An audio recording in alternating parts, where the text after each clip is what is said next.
All right, Kenny, what I want you to do is I want you to give me your name, full name, your date of birth, where you were born.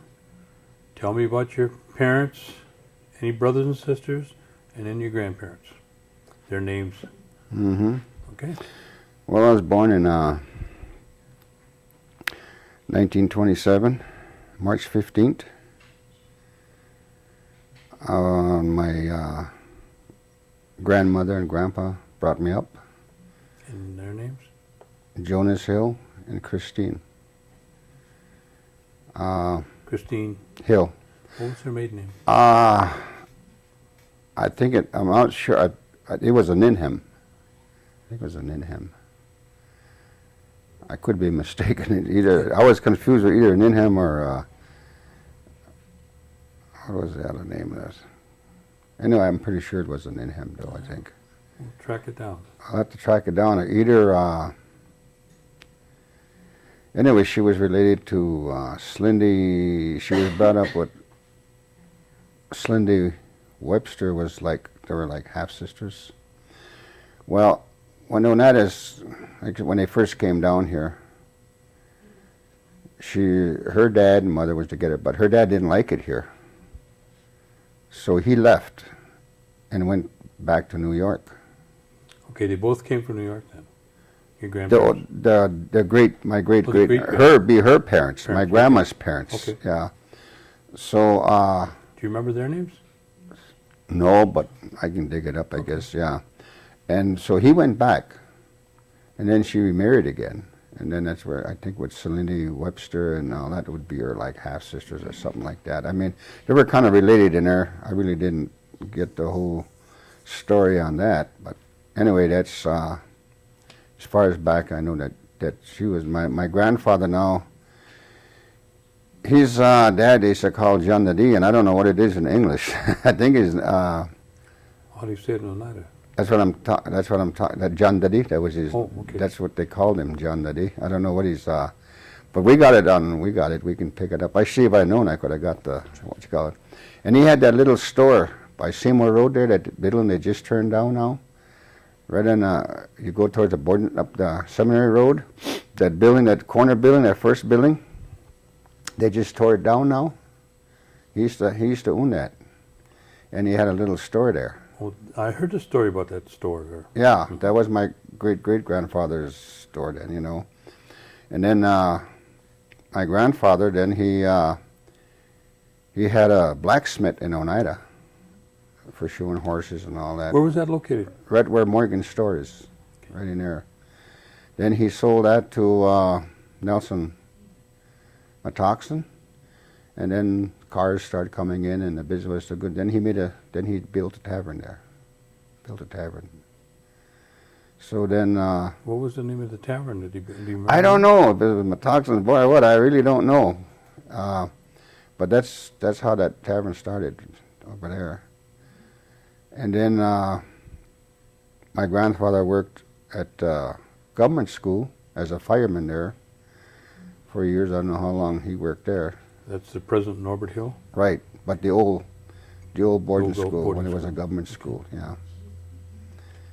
So then he had a farm someplace, I don't know exactly where it is, but towards Duck Creek up along that border there, Miller Center or someplace like that. They had a farm up there. And anyway, they had a few places, but he ended up building a log house just a little ways from my ma there, right where by Randmaster's farm there. We had an acre of land in there. That's where I was raised. Across the road from Rentmasters? It was right next to Randmaster's. Oh, right next to it. Right where that that tribe built them houses there now, going up that little road there, that little strip in the back there. We had that land there. And he did a lot of work. Well, this was during the Depression. He did a lot of fence work and then cutting brush and butchering and helped build barns and stuff like that. Loomis King used to build barns around here, and he used to kind of help him out. So then, I think. This is the time when you were living with your grandparents, Right. So did you go with him Oh, on yeah. many occasions?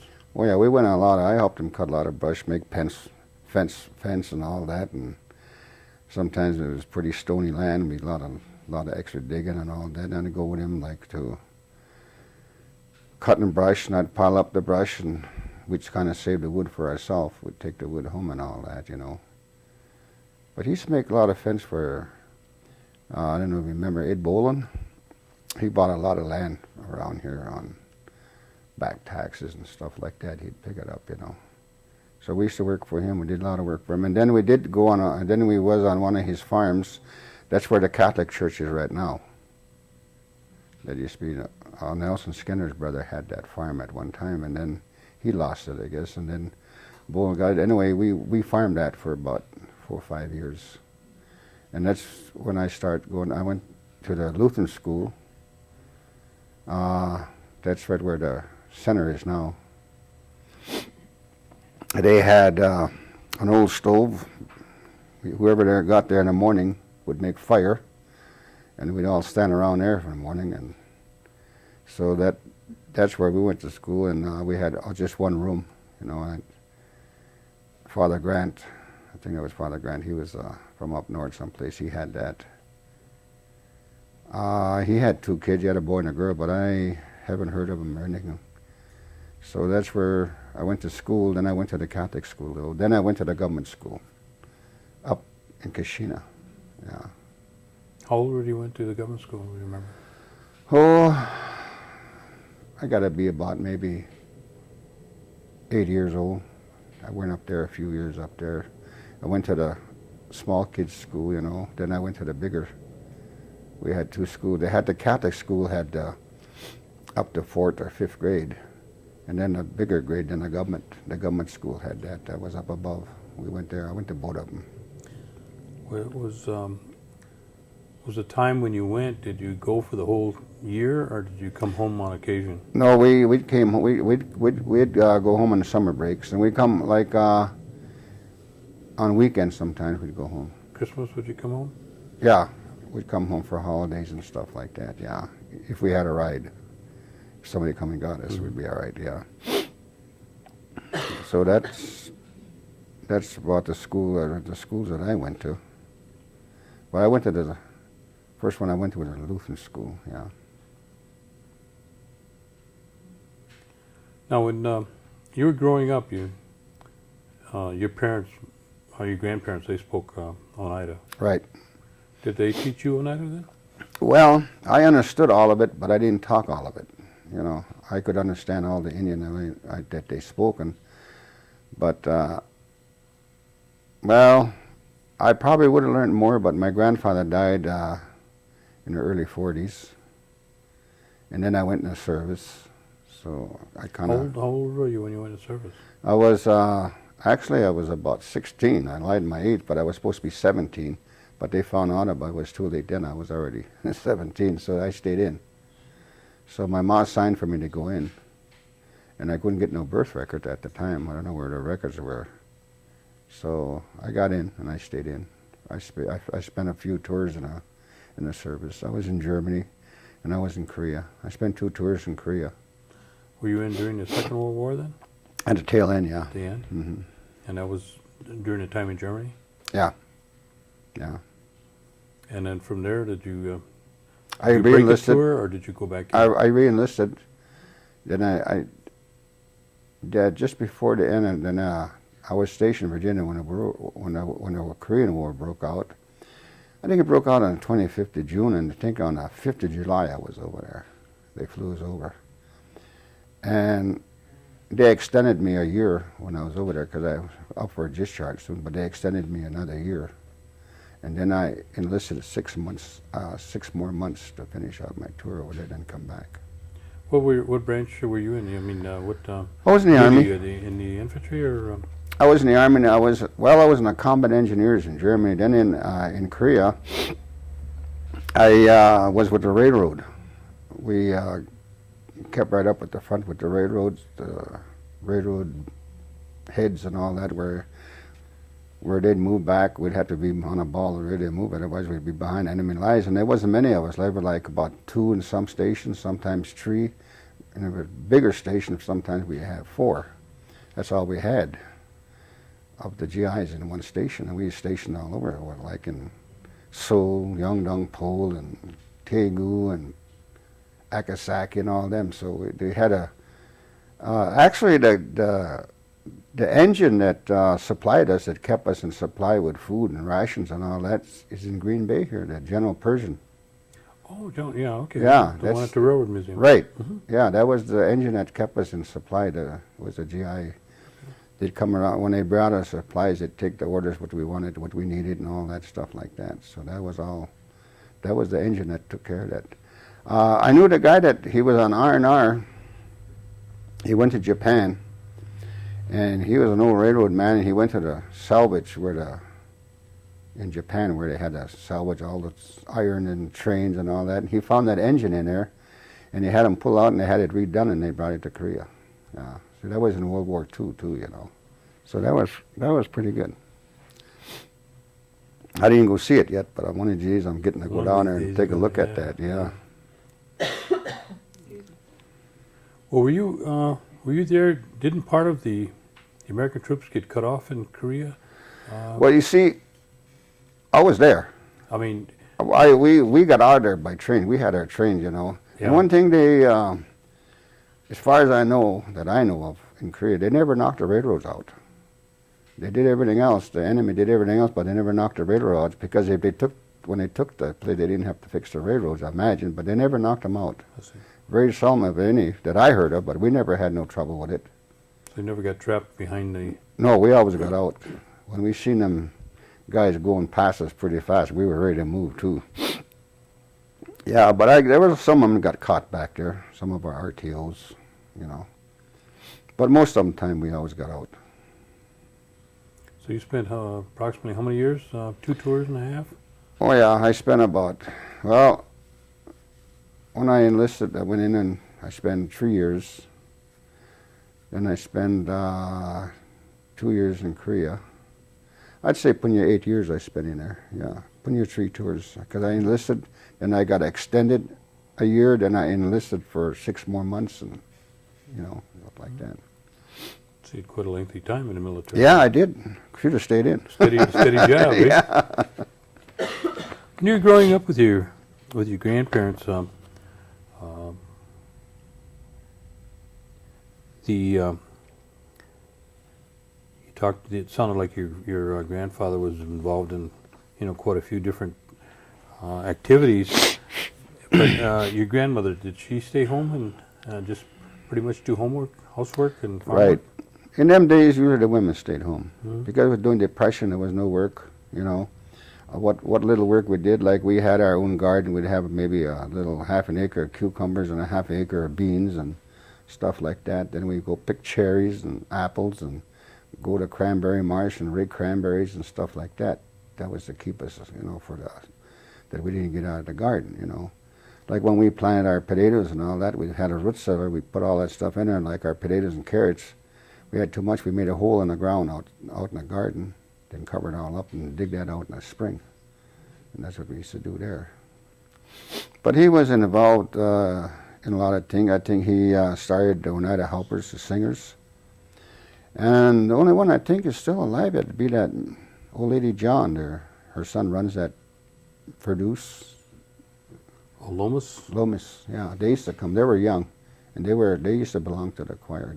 They call it, I think, the Oneida Helpers. And they'd have a meeting at somebody's house. Well, didn't the Oneida Helpers move into what's now called the Dodo Club, or was that two different? I thought it kind of evolved into the Dodo Club, but that was different, huh? I think that'd be different. You know, as far as I know, you know, that when he started that, there was like Mitchell Stevens, them Johns, and like Nettie Webster. I think Oscar had come towards the last, but there was quite a few, you know. And what was the purpose of the group? Well, they'd go to the wakes and sing and all that. Well, everybody did them days, you know, but they'd go. But they did. They help a lot of people. They'd help them. They need help. They try to help them. Like sometimes they didn't give too much, like potatoes and flour and stuff like that during the winter when things were kind of hard for some families, you know. They'd help them that way. And Nelson Cornelius, he's the one that wrote the songs for the, and they used to make, his wife used to make this yellow corn, field corn. So they'd grind it up. They'd soak the corn overnight, then grind it up. They just grind it once, and they'd make soup out of that with milk and throw some red beans in there. And they used to sell that for about 10 cents a bowl or something like that. You could either put salt in there or sugar in there. That was the old time money making for the for the one of the singers at that time, you know. That was to buy their books and paper and stuff like that that they need, you know. Okay, and your folks, which church do they belong to? Episcopal. Episcopal? And your mother? She was Episcopal. Okay. Yeah. But okay, when you were growing up, when did you have running water and electricity, or no electricity, no water. Outhouse? No outhouse. We had the outhouse. We had to go and get water from a well, or sometimes we'd go to Randmasters, our neighbor there, and get water there. But we hauled our own water. Now that was a brother to Art that lives on the. No, there was no relation there. No I relation. Understand. No, there was no. But they both had the last Randmaster. Yeah. Okay. Now, what about your transportation? What kind of transportation did your grandfather have at that time? He's never had no unless we go to the horses, you know. He had a. I didn't remember when he had a team at that time, but that's what they had at one time. There was a team. I remember when he said that he used to take the team and go up to Neopet to see my mom when she was married up there. Take them all day to go up there and stay overnight, and all day to come back. You know, that was with the horses. You know, that's the only transportation he had. And after that, if he had to go someplace like that, Eugene Paulus or Mark Paulus would take him, or sometimes Martin Denny, that was Cementi's son. He died when he was kind of young. That would been my grandfather's brother's daughter. Was, you know, Cementa, and that was her son. So, what about shopping? Where did your grandparents do their shopping mostly? well, in his younger days, I heard him talk about him and his mother used to walk to Green Bay, and he'd carry 100 pounds of flour home, stuff like that, you know. And then when they got the stores in Oneida, like Morgan's and Farmer's Store, then we shopped there. Plus what he had with his dad's place, you know, for smaller things and all that. It wasn't no big store. It was just for a lot of little things you need that you could get there, you know. Like Schrader's and Morgan's later on, huh? Right. Yeah. Now, and your grandmother, was she? What do you remember about your grandmother? Tell me. I mean, just Well, when you think about her, what's the things that you think about? well, she did a lot of work and helped us out in the field, gardens and stuff like that. And towards her last maybe 10 years, she was kind of like laid up most of the time. She was sick, but them days they said they had heart trouble and all that. But a lot of them was gallstones, where they never really got that till later on, you know, but most of that time it was, I guess, a lot of gallstone trouble, and never thought it was like heart trouble or something like that, so they wouldn't do nothing, you know, they just let them go like that. And then we had Dr. Hill at the time, you know. But so she was kind of laid up. I used to help her wash the clothes, clean the house and stuff like that. And in summertime, like, I'd help hoe the garden, pick beans and carrots, and when they'd be out in the garden, I'd come in about maybe 4 o'clock and peel potatoes and stuff like that to get it on the stove so they'd have something to eat when they come in. So you're a pretty good cook, huh? Well, I was trying. I can cook a little bit anyway. I knew.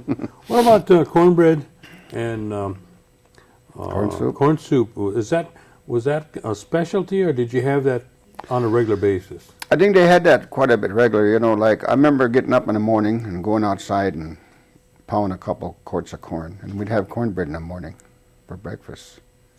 And they had them round wooden, made out of oak, and it was gauzed out, you know. You put your corn in there, then you take that and pound them. Then they'd shift it, then you pound it again, you know. So that's what we did. Yeah, it didn't take long to do that, and it didn't take long. We used to have our cornbread in the morning. Corn soup, well, we had that quite a bit too, you know. They kept a lot of beans and stuff like that too. About how many bushel would you say of white corn would you plant during a year that you can remember? Did you Well, plant mostly for your own, or would you plant to sell? no, never. Everything was for yourself. For Everything we planted was us for us for the winter. You know. Yeah, we used to plant about maybe 3-4 rows, long rows all the way from the end, and then our beans. Then he used to plant his squash and his pumpkins in with the corn to save on land. You know. So that he used to put in a lot of it in the root cellar and all that. And we had a root cellar there, so we used to try to get that filled in. What about medicines? You talked about, you having Dr. Hill, but did you do any of your own remedies? Oh yeah, I still do that. Can you? I used to tell us pick. about There was an old man. He lived around Appleton. Then he moved to Milwaukee. And he used to come out there, and I used to pick his medicine for him. His name was Paulus. He had a kind of a funny foot. He couldn't walk in the woods. He had a shoe with a high heel and all that, so he could walk. So I used to pick medicine for him, But a lot of the medicine I picked from at the time, I didn't know what it was, like I do now, All the medicine I picked, he used to give me like $1 a bag, So I used to pick that along the railroad tracks, back in the woods and all that. So there was a lot of that. Then he used to get a lot of this medicine, like this doze. Nobody knows about that around here no more. That's mostly, that was a woman's medicine. It was good for a woman. It did a lot of things for a woman. If she was anemic and all kinds of stuff like that, it would help. And if a woman couldn't have a kid and they drink that medicine, she can come around, they'll have a kid, and stuff like that, So that kind of grows in kind of a damp land, like not too marshy, but kind of where it's damp. It ain't that wet, but it's it's close to a marsh and stuff like that. Then I used to pick a lot of sheep tail for him. What I call sheep tail, I don't know what they got other names for it. Then I used to get this Humphrey. Then there's another one along the railroad tracks. They grow in straight. They're green. There's no leaves on them, no nothing. You've probably seen them. They got little sections like you can break them up. Then you got a little toss on them. You see them along the railroad tracks all the time. He used to mix that with other stuff and stuff like that. Like I used to get cherry bark and raspberry leaves, blackberry leaves, and all that. So it was a lot of medicine I picked for him. At that time, I didn't know what it was all, but I finally knew what it was. I finally used it. What was his name? His last name was Paulus. I can remember Big Bill Cornelius. Yeah. He was telling me that there used to be, and I think he said the guy was a Paulus that he used to drive for, and he used to pick. Could be. Maybe I was wondering if it was Yeah, the it could same be guy. him too. Yeah. I mean, he wasn't a medicine man in terms of what. Right. Yeah. Yeah. He sold. He made a tonic too. Yeah. He made a tonic. He made a tonic. Yeah. Mm-hmm. Talking about Big Bill, when we get time, we'll talk about that. So I used to do a lot of medicine, and I used to do a lot of trapping too. Mushrats and that. We're along. Along the Duck Creek, all the way up to the. My first car I bought was from trapping money. Old 28 Chiv. Yeah. Once in a while we get a mink, Well, just kind of give me an idea of what you do when you go out there and how you set it up.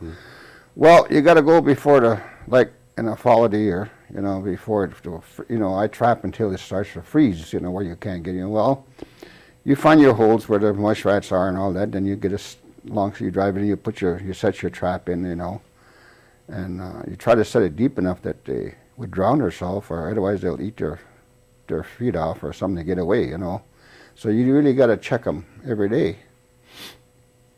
And then remember Roundhead? He's called Roundhead. We used to trap together. Sometimes he'd have his own. Well, we never stayed on the same route, but we'd start off together. He made out of an old Model A gas, where the gas tanks in it. He made a hole in there. And he used to sink that in there. He used to catch mink like that. He'd put a muskrat remains in there and all that. Sometimes he'd get a mink out of that. Well, they can't get out, they drown, So he was a pretty good trapper. In fact, that's who I start trapping with to learn, you know. First, I used to just go along with him. Then I said, well, I ain't getting nothing out of this. I said, I might as well start trapping too, you know. And then you had to get a license, you know. Then you had to get a stamp on each trap, you know, and all that. So it was a lot of fun. But then when they start to freeze, you just got to pull your traps. And if you couldn't get them out, you had to leave them sit there until you get them out the following spring or something, you know. It was pretty good. Trapping is kind of like today's paper routes, huh? Right, yeah. Yeah, there was a lot of walking. Used to walk about like 5-6 miles. Well, you know, thinking along those lines, what about fishing? Well, I mean, I've seen you down to the creek a lot of times. I've done a lot of fishing. Well, Big Bill was one of them. He used to pick us up, but we'd go fishing. He had a car, and we used to have kerosene lanterns in the back to kind of keep warm, because we used to go and we didn't have no boots or nothing. We used to go right in that cold water. So maybe that's why I ain't got no arthritis today. Maybe, I don't know, but we'd go in that cold water and fish. We used to catch smelt down there, you know.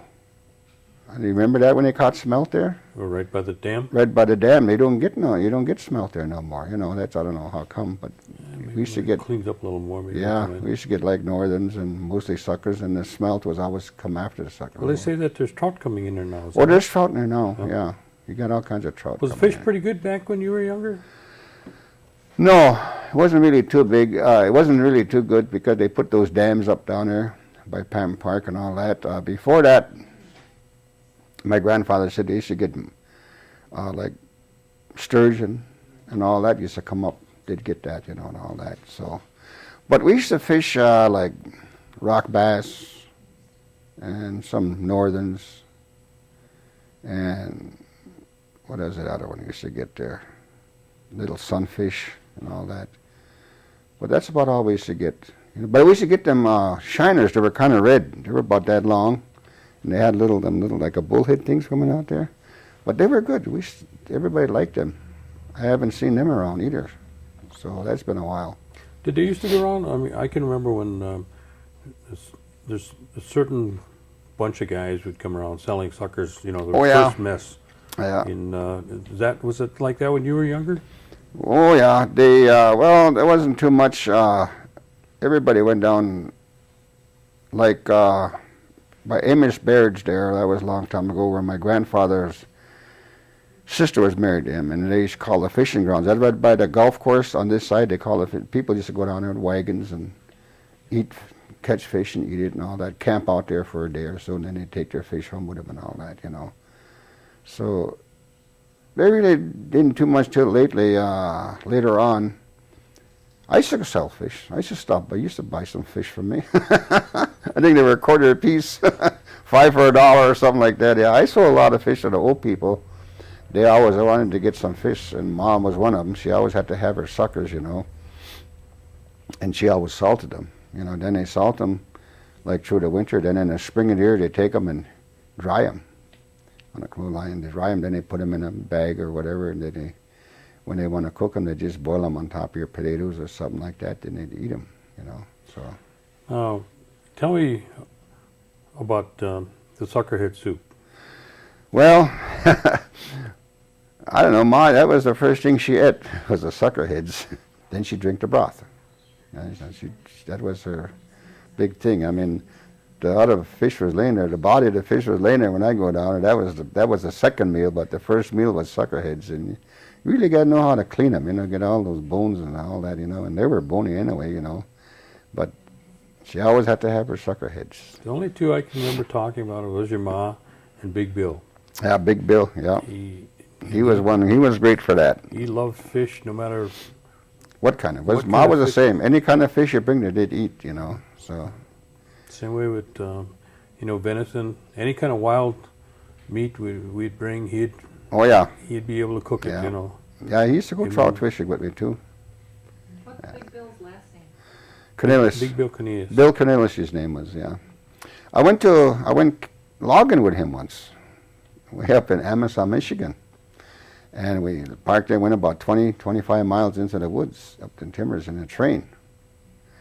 And that was my first experience, which was something else, you know. I don't think I want to talk about that, though.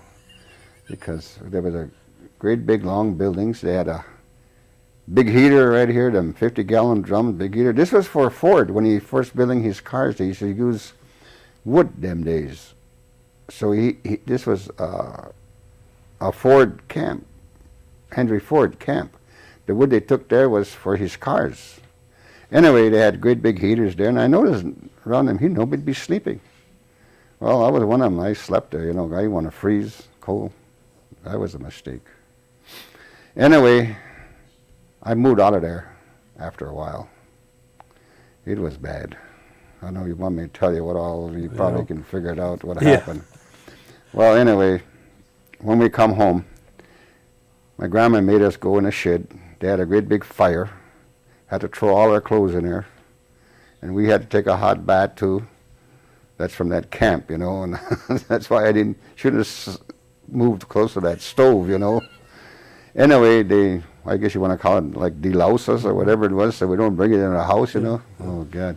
That's the mistake I made by sleeping by the stove, because the warmer it got, and they were in them bedrolls, whatever they had in them, body lice to just get bad in there. So all the old-timers, they slept away from the heat, so they weren't bothered because it was cold, So we had to do that. When we got home, we had to go through that. I don't know, what did she put the lye or some doggone thing in that water, and she washed our clothes and everything before we could even come into the house.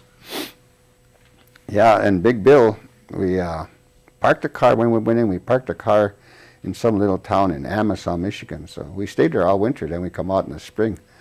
And we just hoping the car was going to start, He had a whole, I think a 32 Ford, But it started, we come home with that.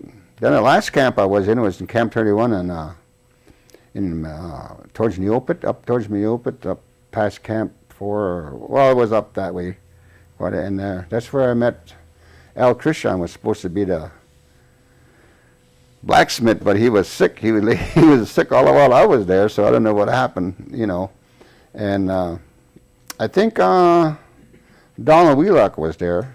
He was a hooker for the cat, dragging out logs, and me and my Uncle Howard, we sawed logs. We was sawyers, And they had like Kentucks there. They had some Polish and Irishmans and everything. Anyway, there was some Kentucks and some supposed to be the best sawyers up there, Well, my Uncle Howard, he'd been in wood a long time, And they couldn't figure out why we was beating them. We was cutting more logs than they were. We were getting more. They were about 1,000 or whatever they scale us out. But when we go home at night, Howard would cut down about 4 or 5 logs. We'd knock them down. The trees, we'd knock them down, and we'd go in the morning. We'd come, we'd just trim them, and we'd cut them up. Well, by noon, we had 20, 25 logs laying there. They couldn't figure out how we was doing it. They'd come and check us in the afternoon about 3 o'clock, walk around and see how much logs we were cutting. They couldn't figure out how we were doing it. So that was one of the tricks, that he had. That was Doc, right? Yeah, Doc, yeah. Everybody knew him as Doc, yeah. I've seen him work, and yeah, he was a good worker. I never. He was one of the best lumberjacks that I worked with and that I knew, It's one of the best ones I've ever seen. Yeah. He could put that tree right where he wanted to go, And then it was windy. It's always bad. They wouldn't go, and he said, we can go. So we'd go. But then towards the last week the Teamsters would have the stone boat, and they'd put their hay and all that. So, the first time we went there, and he says, you go make lunch. So we ate breakfast, and we go back. Then he says, well, go make lunch. Well, them days, I didn't know what. Never had no cakes and no pies and all that. I mean, that was my thing, So when I made lunch, I put all the cakes and pies in, and no sandwiches, no nothing. He was mad. He's opening up in the woods. He said, what did you do? I said, well, you said to make lunch. He said, well, yeah, but I said to bring some sandwiches too, So he'd go make lunch after that himself, because I went all for the sweets. What was Doc's last name? Hill. Howard. Yeah, his real name was Howard Hill, yeah. When you were growing up, what was tell me what a Christmas would be like. Well, we didn't have any. We didn't have no Christmas. The only Christmas we'd have was from the stone church where you get a box. Remember them days when they call your name off for the whole family? You get one big box, and that was for the whole family. That's That was our Christmas. You didn't have no tree? No tree. No tree. No. No, we never had no tree. Well, we might have had a chicken. Actually, we had chicken them days. That was doing pretty good, you know, because during the Depression was pretty bad. It was rough, you know. What about midnight mass? Did you go to midnight mass? Well, yeah, we used to walk to the midnight mass. Yeah. Did I think that's when they used to give those packages out afterwards. Yeah. After church, they'd call your name and you go up and get it. Yeah. Did they have a big choir that you can remember then? Oh yeah, yeah. They'd all go up on the front. Remember, they had them pews on each side. They used to sit up in there. Yeah. They sing in Oneida then? Sing Oneida. I guess they sang. Then the church too would sing English from some songs, you know. But mostly there was a lot of Oneida singing in that time. Yeah. What about Hoyan? Well, that was something else too. Everybody looked for it. All the kids kind of like to go Hoyaning, you know, and we used to go as far as you can go, you know. You go way up towards Chicago Corners, way up towards Vandenberg's, up that way and all that. And I remember when we'd go to the white people and they say, well, what is it and all that, you know, and then but towards the last they were kind of into it. They'd have something for us. They always gave us something. If they didn't, they'd give us some pennies or something like that, you know, but we used to get apples. But most of the Oneidas, you got donuts. Always donuts, you know. What did your grandparents or your mother tell you Hoyan was about? You know, I really never come across anybody saying anything about it. All I know it's you know, that Happy New Year. Yeah, they had the Hoyan, you'd go around and all that, and then I've never heard them talk about it that I know of. I don't know if it just happened but I mean that was a big thing. Yeah. But as far as I know, and my grandfather used to visit a lot. We had a lot of people visit all night, and during the winter they'd sit there and make fire and visit all night. But I never heard them talking about that, or how it started, or anything. Speaking of that, and visiting, and you know, having a lot of discussion, did you ever hear any stories about like the New York claim, or the reason we got the 52 cents that we used to get? Did you ever hear him talking about that? Oh yeah, my grandfather was involved in that quite a bit, and that 52 cents, I guess that come from fighting that war for George Washington. You know, that we fought, helped him fight the war, and I guess we got like 52 cents a year or whatever it was, you know. Whatever happened to that? I don't know have we got it yet, or... We still get it, but it comes to the tribal government now. Oh, okay. And it comes in a regular total amount, Mm-hmm. and then the last I heard, they put it towards some of the cost up at the nursing home. That was quite a few years ago. Oh, okay. So we still got it We yet? still then, get it, but they don't break it down anymore. Okay. Yeah. Mhm. I know they were complaining about the checks. Yeah, 52 cents. Yeah, plus they more. were, the checks was, to make the check out cost more than what it was worth, or something like that. What about the New York claim? What do you know about it? Well, my grandfather was got involved with it because he didn't believe in it. Mrs. Carlisle come over there and they'd argue about that, and he'd tell her that she's just taking the money from the people and stuff like that, and all that. Well, she says, we're having a meeting, she says, in a year to come or so, and she says, when we have that meeting, I'll take you along and I'll show you that what we're doing and all that we're going to get it and all that, you know. But in the meantime, she used to come to Sturgeon Bay, get a hold of us up there that was picking cherries, and she said, we got to have some money, like $5 for the kid and $10 for the grown-ups. And he said, well, we ain't got no money, you know. Well, he said, she said, we already made an arrangement with the office that we can, they did pay it and take it out of your pay. He said, no, I don't want that. He says, no, he says, well, she said, if you don't give us any money, I'm going to take your name off the list. He said, well, take it off. And that's where the friction kind of started. He didn't think that was right and all that, and then he seen what was going on with his brother-in-law. What happened to his brother-in-law? Well, she was getting money. He was one of the big farmers, one of the richest farmers around Oneida. And what was his name? Amos Baird. He was the first one to have a truck and all that kind of stuff, trash machines, whatever they had, you know. She was getting a lot of money from him because she kept telling him, the more money you give, the more money you're going to get. So he was giving her money, you know, and pretty soon, I guess they even started taking loans out because they were supposed to be getting close to get the money.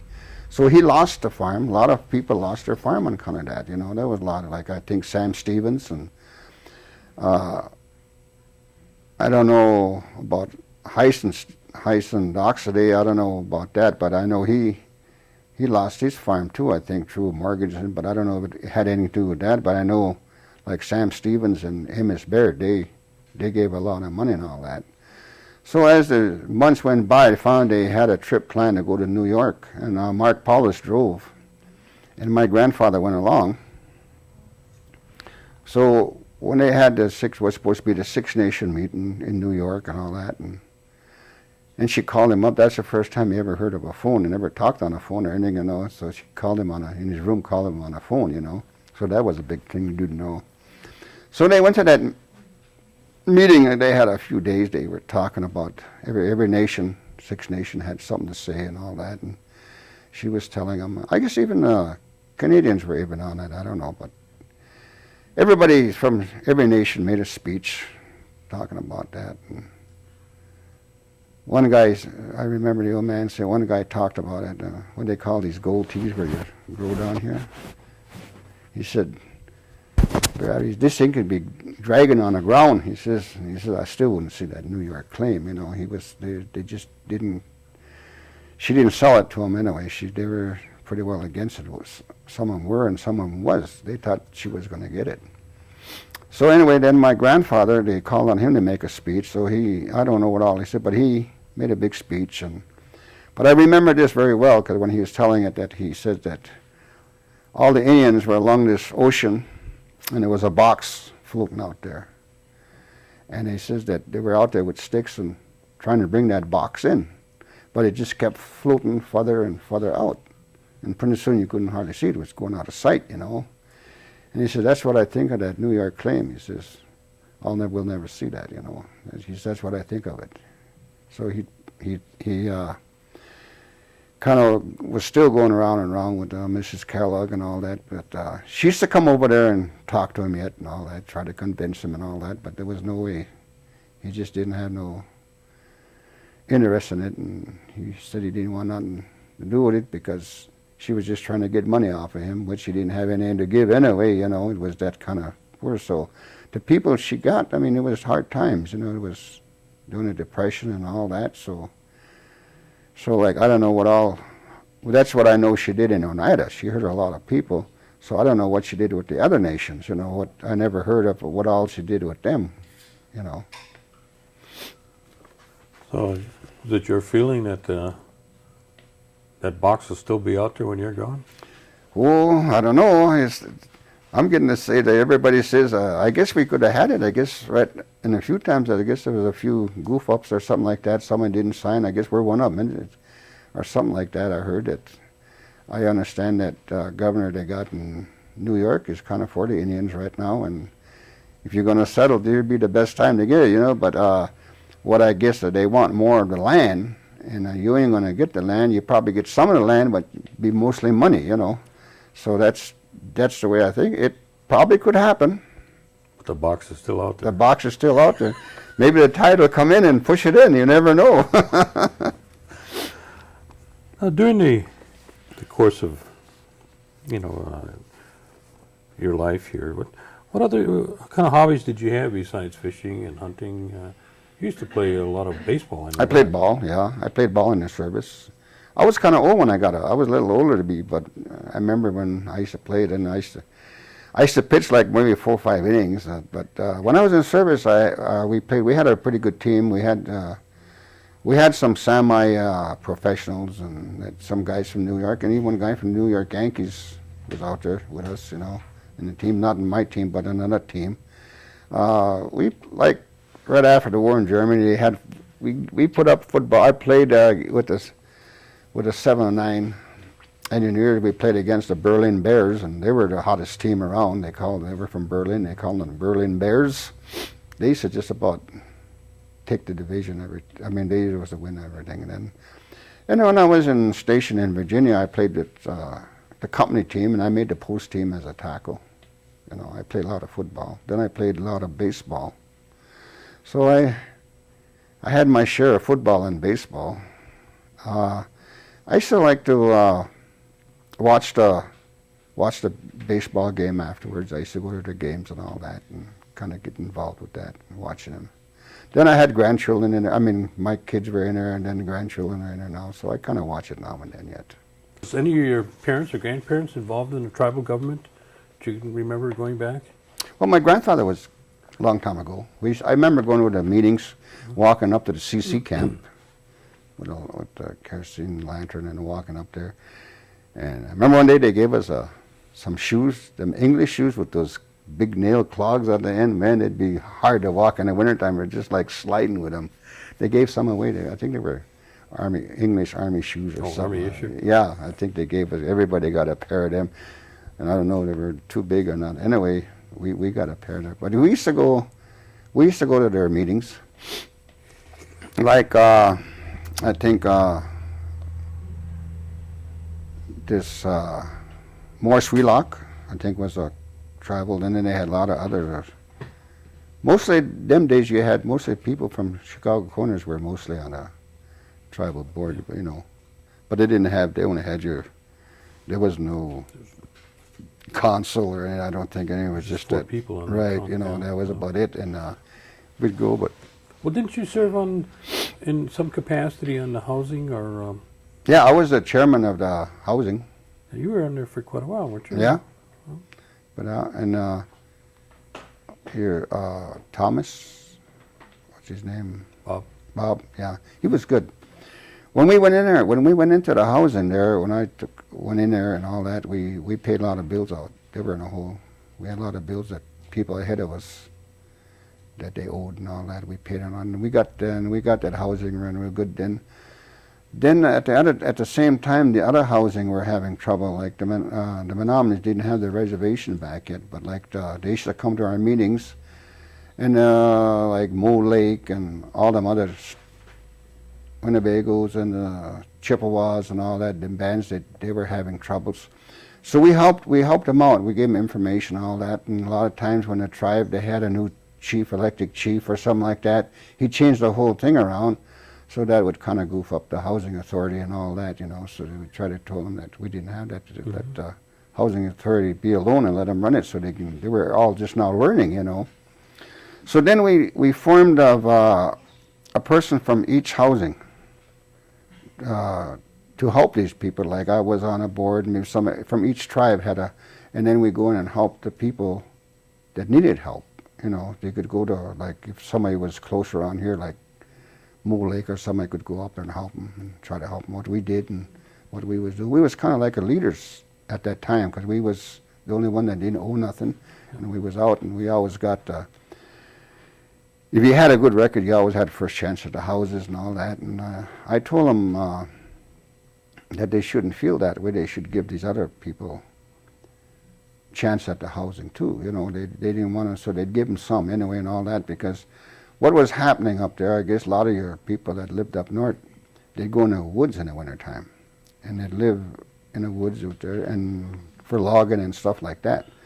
So when it was wintertime, I guess someone would go back into the woods and work, you know, back in there, and then they didn't keep the house up or something like that. So they were having troubles like that, you know. So we started to straighten that out and try to help the people. Our office helped a lot of the housing, you know, so they could make it and go through and get the things that they were supposed to be done, you know, because they always had their own rules and regulations, you know. Because the way we had it set up, like if we goofed up kind of bad, the housing goofed up real bad, they could like take, like if me and you was on a board, they could take us and relieve us. The tribe couldn't replace us if HUD says we weren't doing our job or something like that. But HUD would have to be kind of approved of it. And if HUD was satisfied and you were doing their work and everything. But I found out a lot when I was on the chairman there, things that the HUD wasn't disagree a little, this and that, and I should just go ahead and do it, and they never said nothing. Yeah. They just How many years did you serve on now? I served about two tours or something like that. Mm-hmm. I get mixed up with that in vestry. I think I was 3 years in on the vestry, I think. Then I got extended a year and counted that father. We had trouble with that. Yeah, I One remember. year, so I got extended a year on that. So I spent about 3 years on that.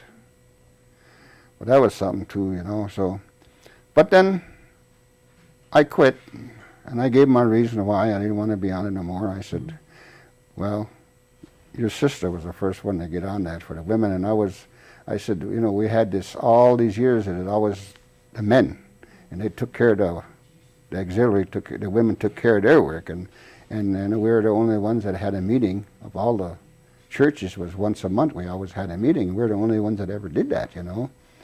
And I was kind of heavy believer in that, you know. So I ain't saying that they can't do it. They did do work. They did all right and all that. But that was just my and Father Westland was kind of against that too, really. But when the women started coming into priesthood and all that, you know. So he quit, and I quit. So, and I think the one in Green Bay quit too at that time. What was his name? I can't think of his name now, but I know which one. Yeah. You know. So, Father never said, but me and Answer. him talked about it. You know, he was kind of wish that it would have stayed like Yeah. the vestry would be all men, stayed like that. You know, which they did good. Don't get me wrong. I mean, that was just my personal feelings. You know, I thought we should have kept it that way. You know. So then they had a lot of this priesthood coming in with the women and the bishop and all that. Then they had trouble with the, you know, the certain kind of people and all that. So he kind of got disgusted about that too. Well, anyway, that's the way it went with that. I don't go on the vestry no more. Yeah. On account of that. I don't have nothing against it or anything. No, Just that. it's just time for somebody Yeah. else to carry the Right. responsibility. Right. Okay, looking at that and looking at all the experiences that you've had, looking at things today, what kind of advice would you give the younger people coming behind you Well, if you had that opportunity? you know, things is changing fast. You know, I think there's a lot of things that we could do to better our tribe out here. I don't know if our young people are getting in it is too early or they don't have enough experience. They should really get experience in some field, whatever they expect to get into or what they want to do, if it's for the tribe, whatever it is, you know.